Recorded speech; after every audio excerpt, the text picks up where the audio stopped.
Welcome to @Cronkite News, your social sharing connection where you choose the news.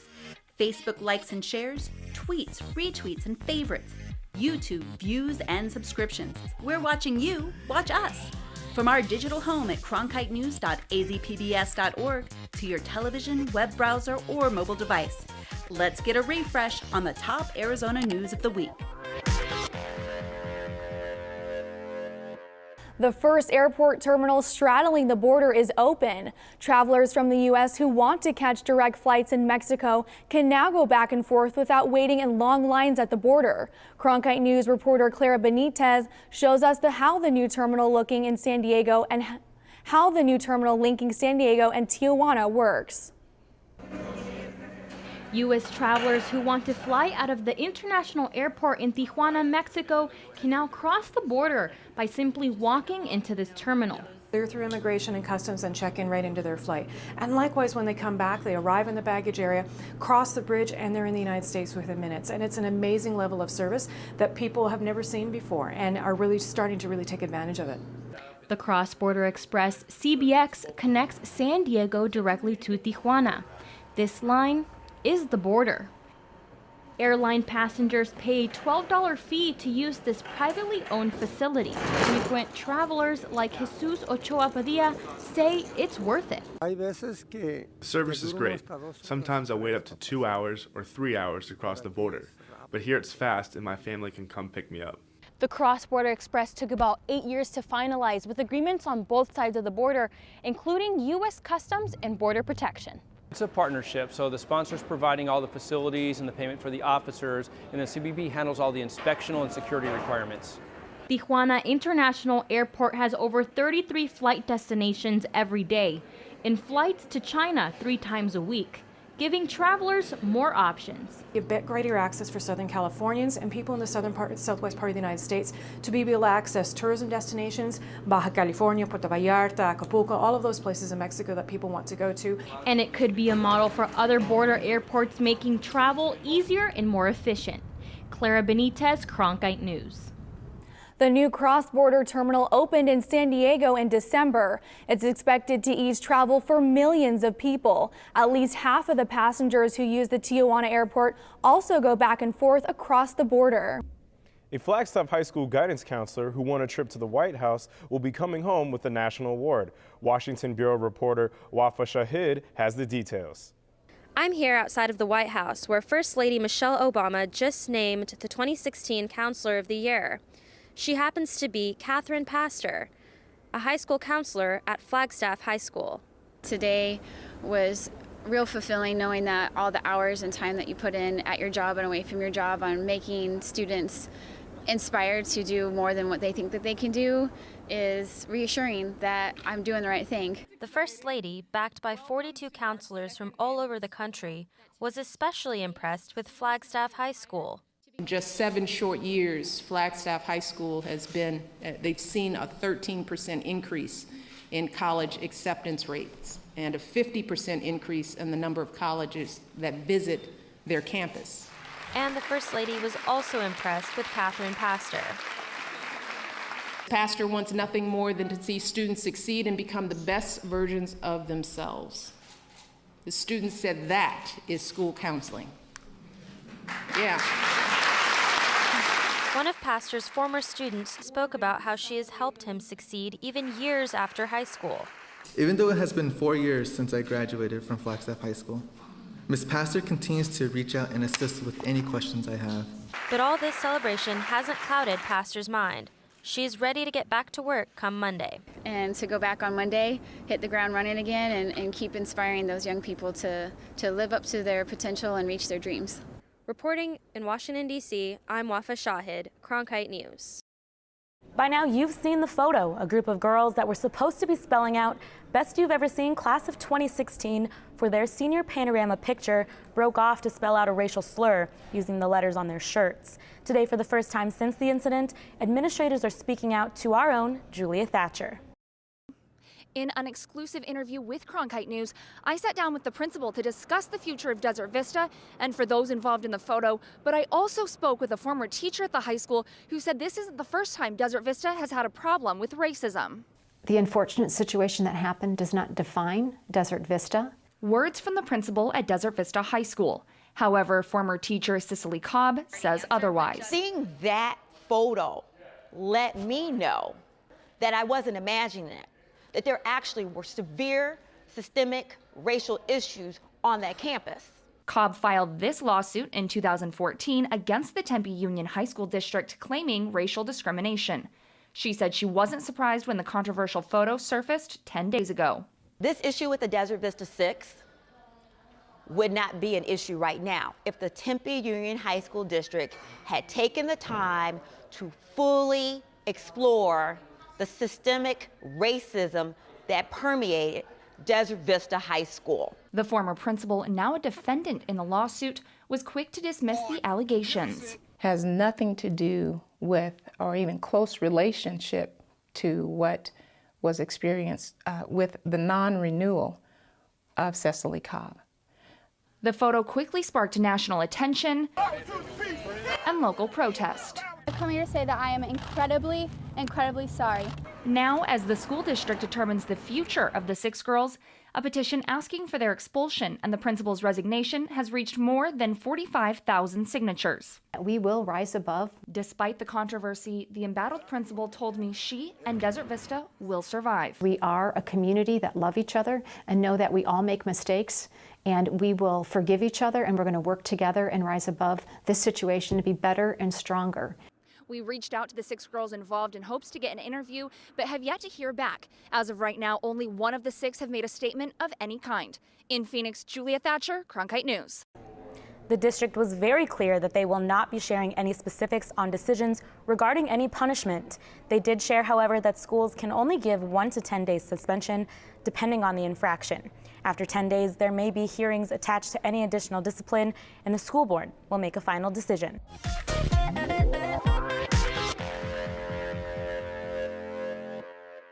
A new app is hitting the market, and it's heating up the competition between Arizona State and the University of Arizona students.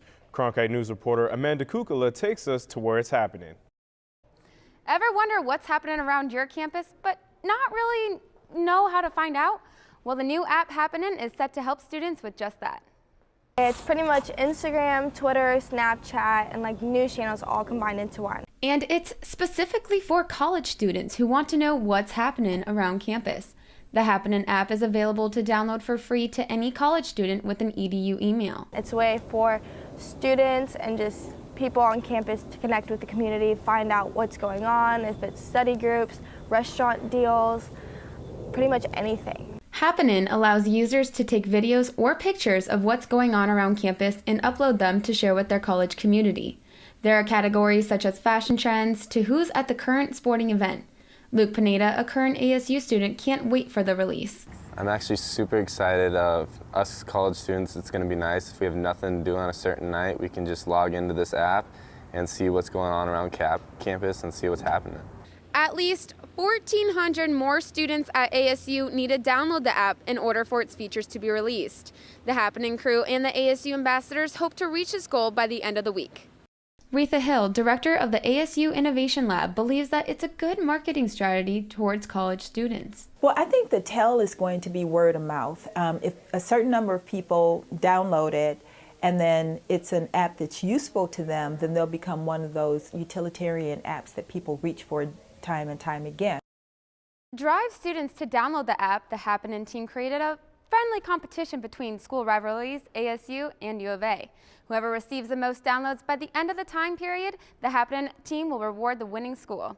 The app is available on any mobile device. In the Broadcast Center, Amanda Kukala, Cronkite News. As one of ABC's top reality shows, Shark Tank has long grabbed viewers' attention and showcased some of the best and worst business pitches. This is Cential, a startup created by 4 ASU graduate students. Their latest project is called Unicorn, a device that performs chest compression for people experiencing cardiac arrest. Situations like whole chaotic, it's tense, and how people kind of try to save their life, and there will be like multiple people. Why can't a machine simply just replace the people and reduce the chaos? Yashwan says his first-hand tragic experience is what inspired him. I lost my grandfather due to cardiac arrest, and he was in a railway station and nobody gave him CPR. Tomorrow, They will take their idea to Spark Tank, a contest held by the W.P. Carey School of Business at ASU to compete for a $50,000 prize. According to the event organizer, the winning team gets more than just money. The Sun Devil Igniter Challenge is funded by 4 gentlemen who make up our board, and they have personally donated the money to give students the opportunity to move their venture forward.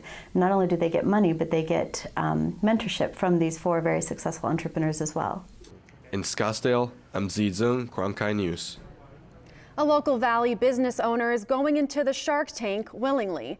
Cronkite News reporter Lauren Michaels spoke to the entrepreneur who will appear on the hit ABC show this week. Shark Tank has invested more than $66 million in small businesses in its 6 seasons. And now a Phoenix entrepreneur is hoping to get a deal too. What do you want to sell, donate, and keep? Many of us see spring cleaning as a chore. Angela Cody Rouget sees it as a career. My husband said, you know what? You're really organized and you like doing it.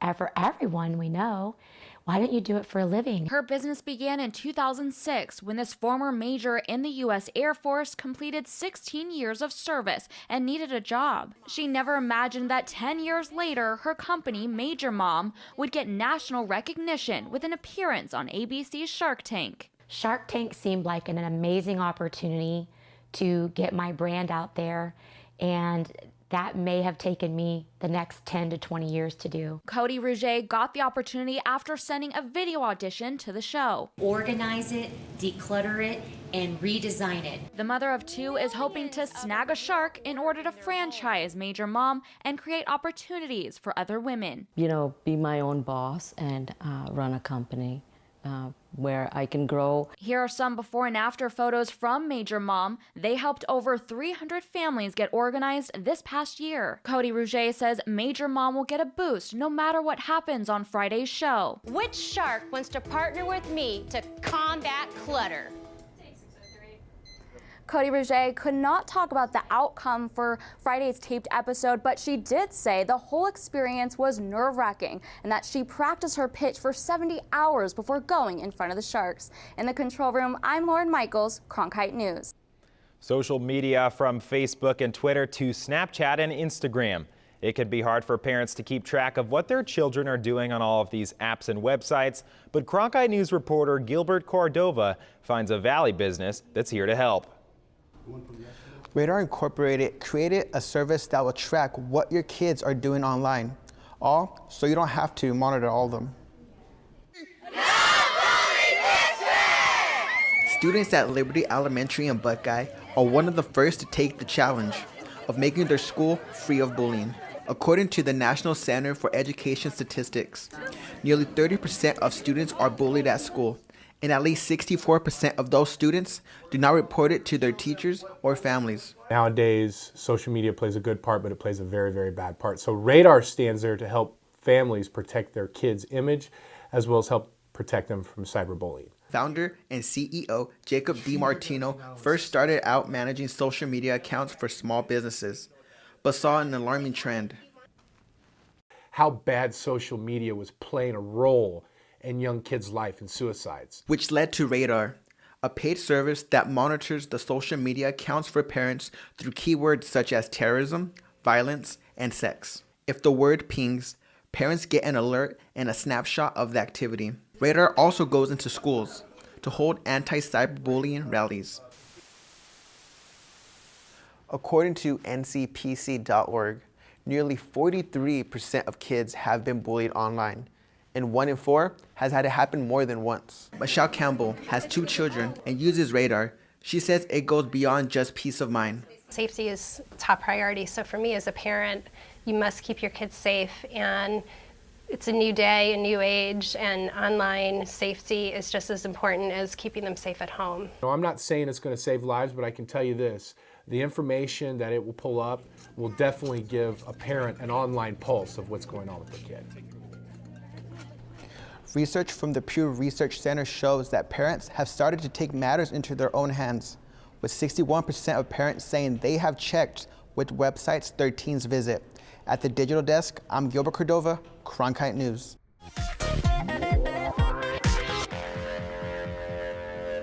Native Americans from across the country say they went to Washington, D.C. last week to try to avert an environmental disaster. They're calling uranium pollution a threat to their lands.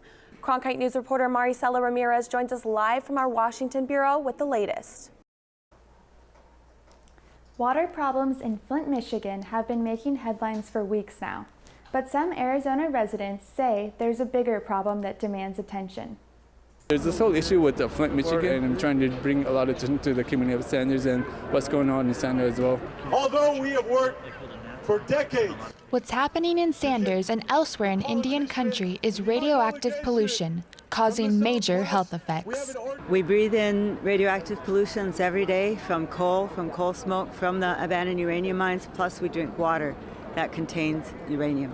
Charmaine Whiteface of the Sioux Nation and other indigenous people see their effects every day. My father died from cancer, I've had cancer, my daughter has cancer, and now my son is dying from lupus. And is it because they don't know? Yet they do know. So why isn't something being done about all these abandoned uranium mines? Protesters brought this question to Washington, where they urged the EPA and Congress to take action. We have a bill that we're trying to get passed through Congress to clean up the 15,000 plus abandoned uranium mines in the United States. In the meantime, Tommy Rock is playing it safe. We keep saying that drink bottled water, buy bottled water, and do not drink the public water. Rock and others were scheduled to discuss their grievances with the EPA last week. Officials with the agency were not available for comment today. Live in Washington, Maricela Ramirez, Cronkite News. Concrete arrows are scattered across the U.S., 12 of which still remain here in Arizona. It sounds primitive, but it was very effective. And that's exactly how the first airmail pilots navigated the skies. They had to develop some innovative ways because they didn't have the fancy navigational systems. By 1924, along with the concrete arrows, approximately 1,500 beacons lit the way. They've been using those big concrete arrows. They were about 60, 75 feet long, and they were painted bright yellow. And they just pointed, this is the way, just follow the arrow. It was really flying by the seat of your pants. In the 1920s, the United States Post Office Department, with funding from Congress, created the Transcontinental Airmail Service that spanned from New York to San Francisco. During World War II, most of the beacons were taken down due to the scarcity of metal. And although this tower behind me wasn't built in the 1920s to deliver mail, most of the beacons look similar to this. Pilots flew from each arrow and beacon, guiding them along the route to deliver the mail. Jack Knight was a friend of my dad's, and he was very famous because he flew the first all-night airmail through snowstorms and everything else. Rather than several days by train, mail took only 30 hours to go across country by air. But once World War II broke out, these concrete arrows and beacons slowly disappeared. They were kind of worried about World War II, that the enemy pilots could be able to follow those arrows if they were coming from New York to Los Angeles. Although these concrete arrows are now harder to come by, they still capture the imaginations of people who run across them. It fascinates me, and especially when I'm flying along and I say, oh, there's one of those arrows. How cool.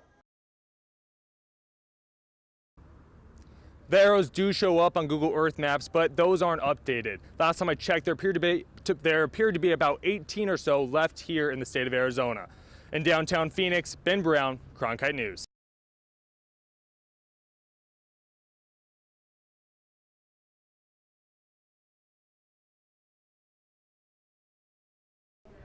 Even as Arizona struggles in national business rankings, it's among the best for states' employment in aerospace and defense. Cronkite News reporter Audrey Wheel shows us how this industry impacts the state.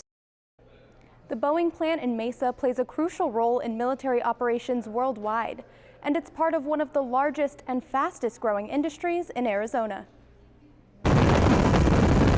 Not only is it stealthy, but it's deadly. There's a reason the Apache is known as the world's premier attack helicopter. There's nothing like it. To be able to come in from afar, spot an enemy target from afar, and come in and engage them, it's very effective, and that's why it's widely used. The AH-64 Apache attack helicopter supports the U.S. military and 15 of its allies, and every order worldwide is produced by Boeing employees in Mesa. Even though they're working here in Mesa, Arizona, They're making a difference in Afghanistan. They're making a difference in Saudi Arabia. They're making a difference in Asia Pacific. Nearly 2,200 Apaches have been made here since the early 80s. According to the Arizona Commerce Authority, Arizona ranks among the top 5 in employment for aerospace and defense manufacturing. Historically, it's been about a quality workforce, affordable land, favorable tax and regulatory environment, and all of that kind of put together has created quite a strong business climate for aerospace and defense contractors. The Commerce Authority says Arizona's A&D exports rose nearly 22% from 2011 to 2014. We have a number of advantages when it comes to aerospace defense.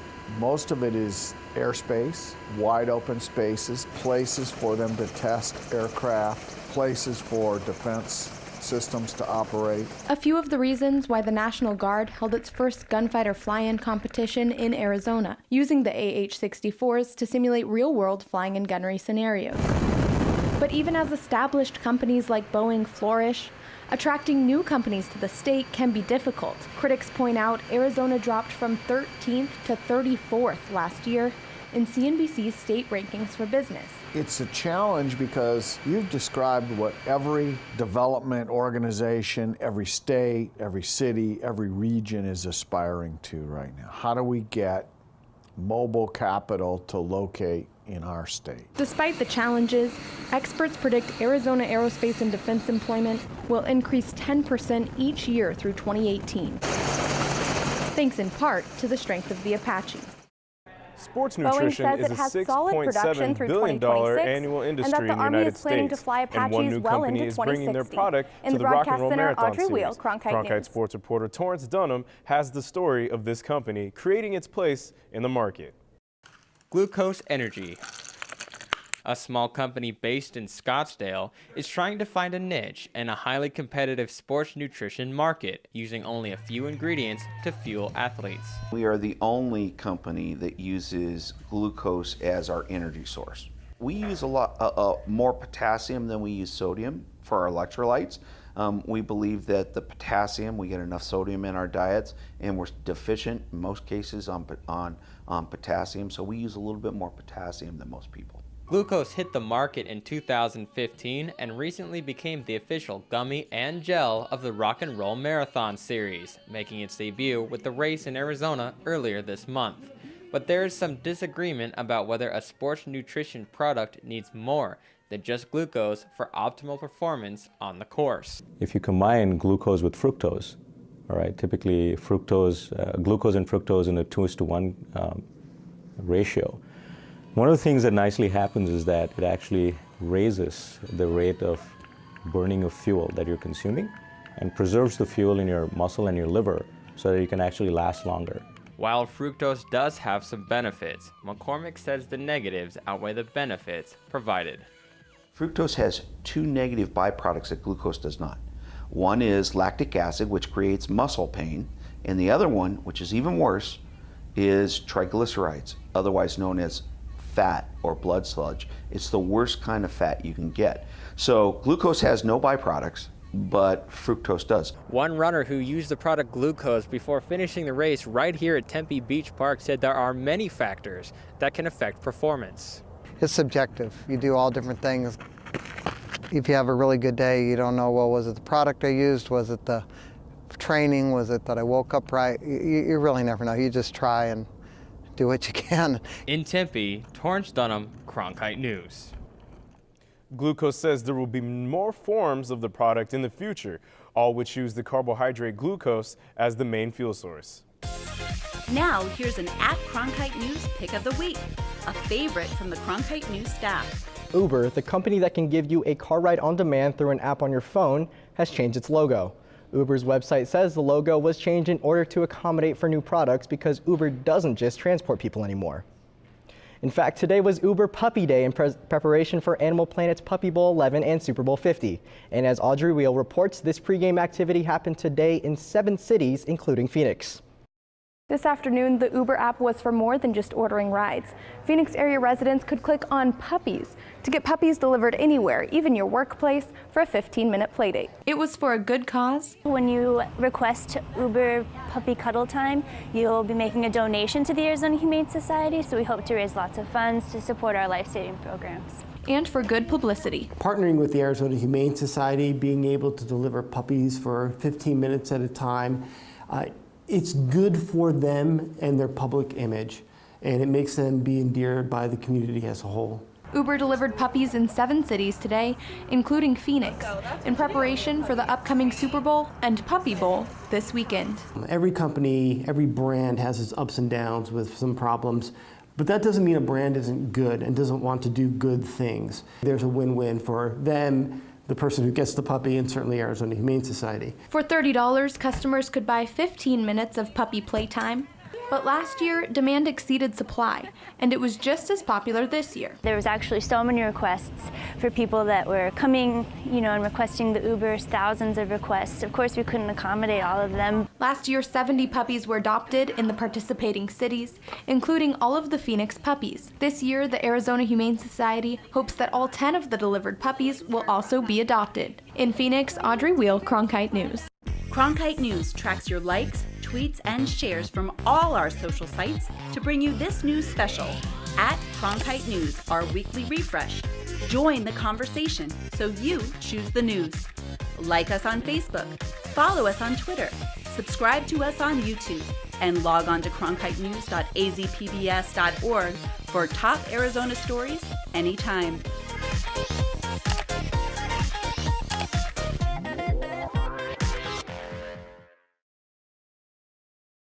8 is Arizona PBS, a service of Arizona State University.